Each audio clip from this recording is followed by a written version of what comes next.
I think he don't did them because he really wanted to do.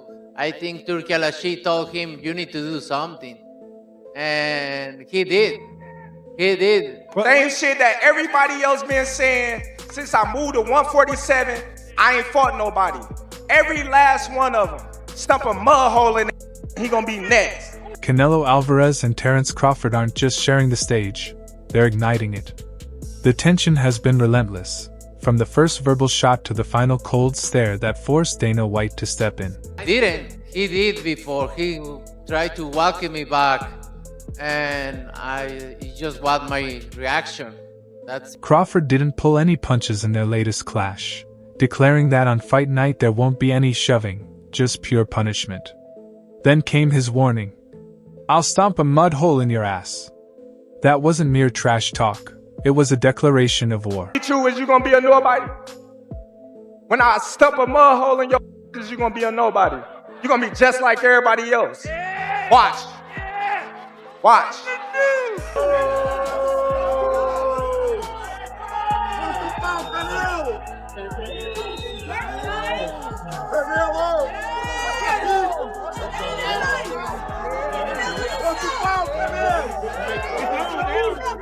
The whole build-up has felt less like a press tour and more like a spark catching fire. Crawford has laughed off the drama, dismissing Canelo's theatrics as if they were nothing. But behind that calm smile, a storm is brewing. He hasn't come to shake hands, he's come to make history. Like, that little push didn't do nothing, as you can see. But come fight time, we're not going to be pushing, we're going to be punching, so it doesn't even. Brian Bolmack McIntyre, Terence Crawford's longtime trainer, spoke candidly about how the early rounds against Canelo Alvarez could unfold.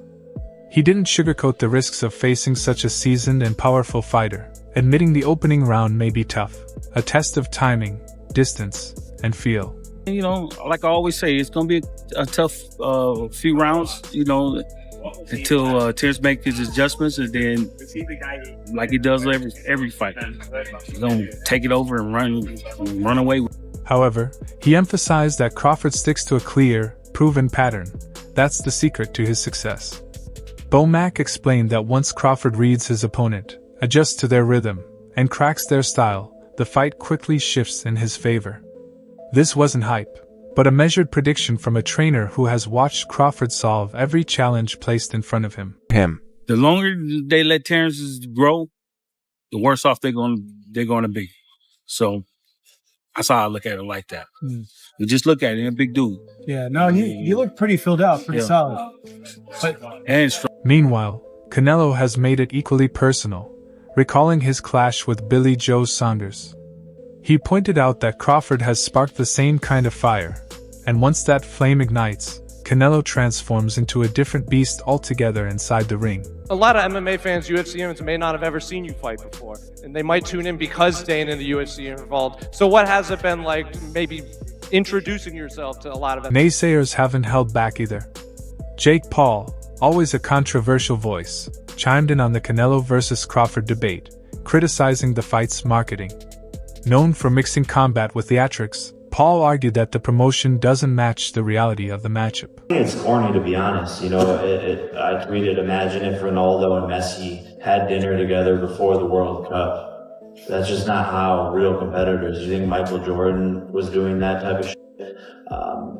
So I think it's corny, and I would never engage in any of those activities. The battle is just beginning, and Canelo Alvarez has made it clear he no longer respects Terence Crawford. The Mexican star said Crawford's actions at the press conference weren't just talk, they were personal. Crawford's attitude, particularly his claim that he didn't care about meeting anyone's expectations, struck a nerve. More personal because, I did respect him. I don't respect him anymore because he say, I'm not gonna do what they want me to do and this and that. And then he tried to, maybe Turki Al-Ashi told him, hey, you need to do something because you seem so nervous in Riyadh. So and he tried to welcome me back, and that's why I pushed him. And like I say, don't with me. Is it bring a different Canelo then? Yeah, he's different. Canelo echoed this during the news conference, boldly telling the media and boxing officials that the chaos in the previous fight might have been sparked by Turkey instructing Crawford to pressure him. Crawford responded, warning that anyone who crossed him would see their career end. You know. Listen. Hey, we know, buddy. We know. First we and know. Before I respect his word because he say, "Oh, I'm not gonna let somebody to tell me what I need to do," and he did. So, but you know me. Just I respect everybody, but if you with me, so it's gonna be different. Terence Crawford's choice to face Canelo Alvarez at his weight class is bold, defiant, and historically significant. While most fighters opt for calculated risks, Crawford is confronting history head-on. Already undefeated across multiple divisions, he now aims for a third against one of this generation's most decorated champions. Boxing legends, including Hall of Famer Bernard Hopkins, have reacted strongly. When asked who he favored, Hopkins, known for his sharp ring IQ and composure under pressure, didn't hesitate, giving Crawford an 85% chance of victory. Legitimate chance. Over 60% for as my, if you say, Bernard, give me a number. Give me a number. He has an 85+ chance to beat. He gave Crawford an impressive 85% chance of victory, drawing attention and raising eyebrows. Hopkins wasn't relying on statistics. He recognized a deeper quality in Crawford. Few can face adversity without breaking. Hopkins emphasized that Crawford's focus should be internal, not on impressing or appeasing opponents. He must enter the ring with the firm belief that nothing Canelo throws can break him, and never give up, no matter how tough, punishing, or drawn out the battle. Fall into Canelo's hand. He would love for him to prove something. That means you will stay there and try to prove something. But to go in there and to let him know, establish that from the first round, that I belong without showing that I am tough. I earned my position to be here. And I want to show you, even though you're being stubborn, that your time not only have came. Many voices have weighed in during this build-up. Teddy Atlas speaks plainly and without hesitation, backing Crawford to handle it all. Civility aside, Atlas isn't diminishing Canelo's legacy. He simply wants Crawford to dethrone the king. He'll handle it all. That's it. I am. I'm not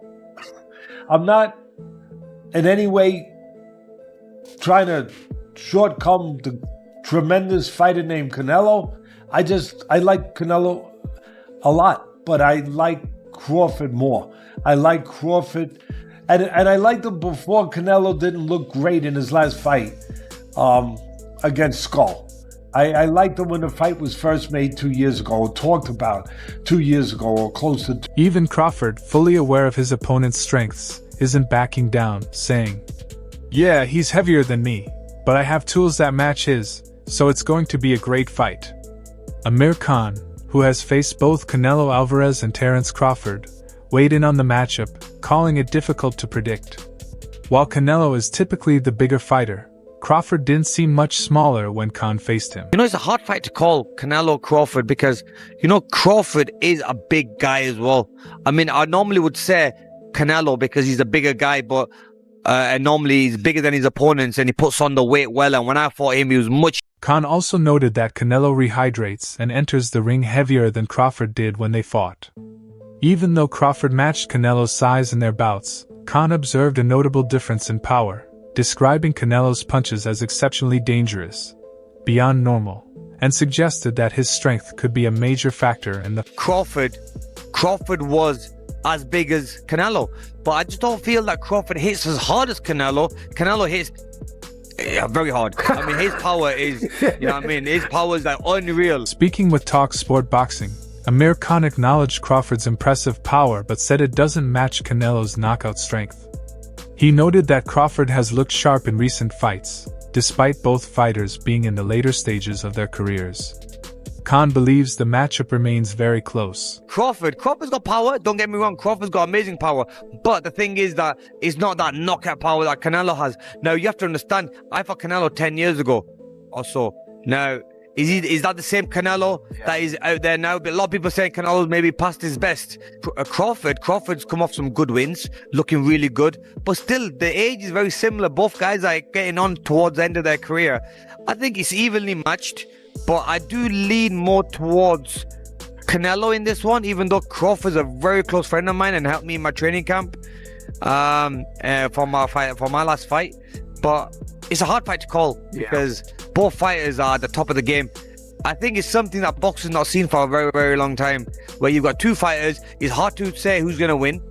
It is a 50-50 fight. Is it skill or power that's going to win, or is it skill? Canelo has the size advantage, but Crawford isn't worried.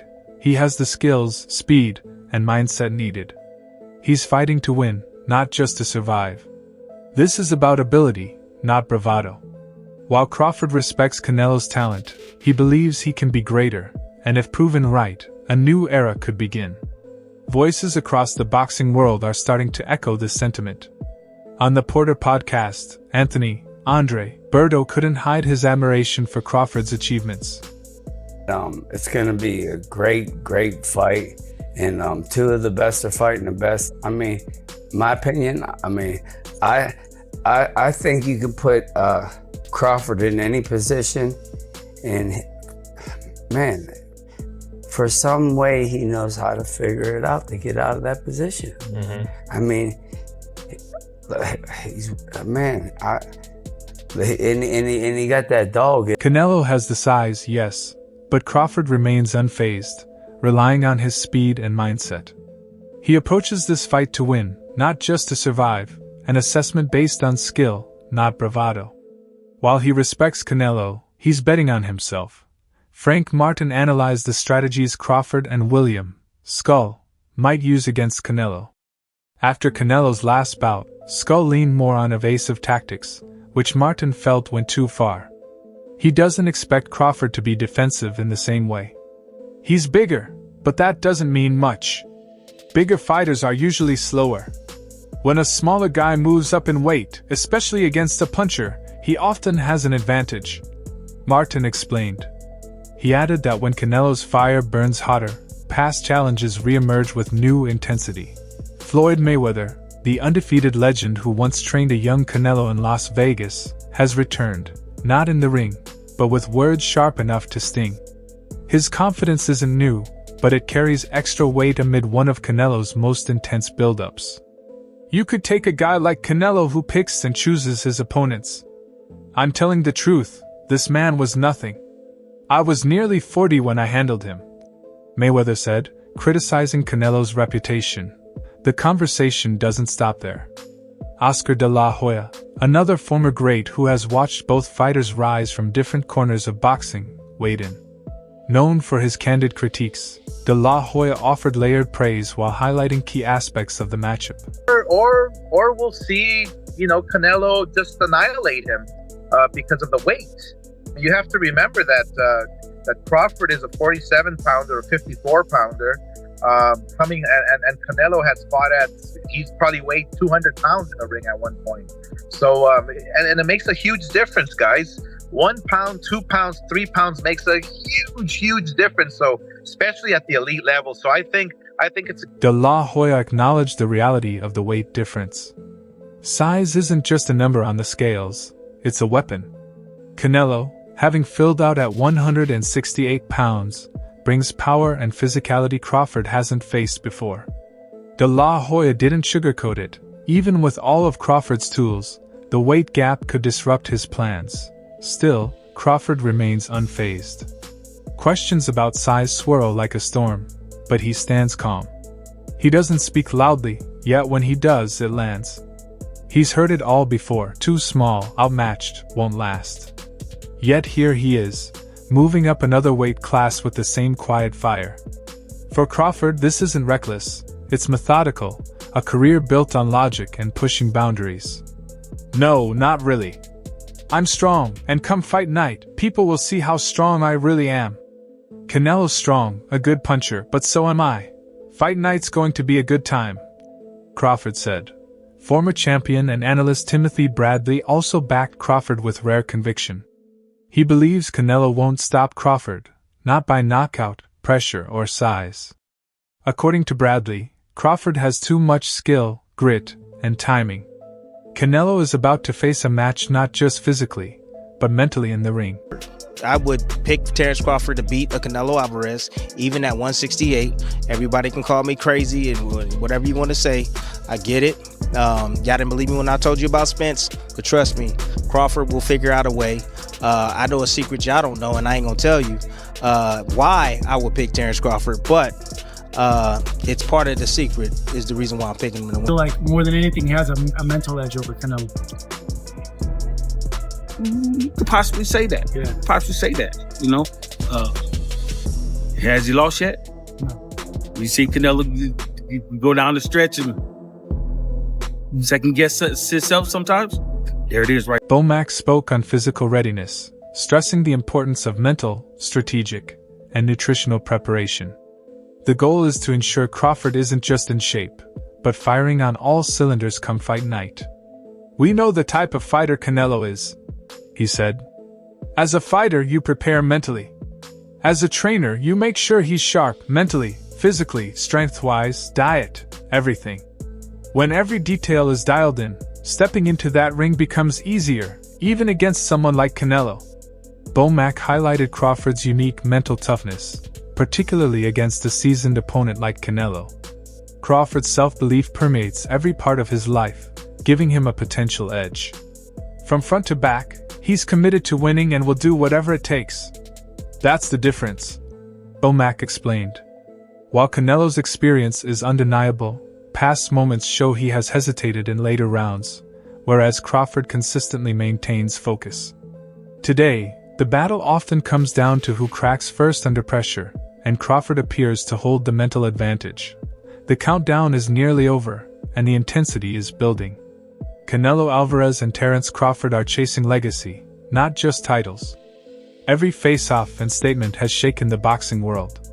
Crawford's confidence remains unshaken, while Canelo's prime is on the line. The closer we get, the higher the stakes roar. The fight of the decade is here.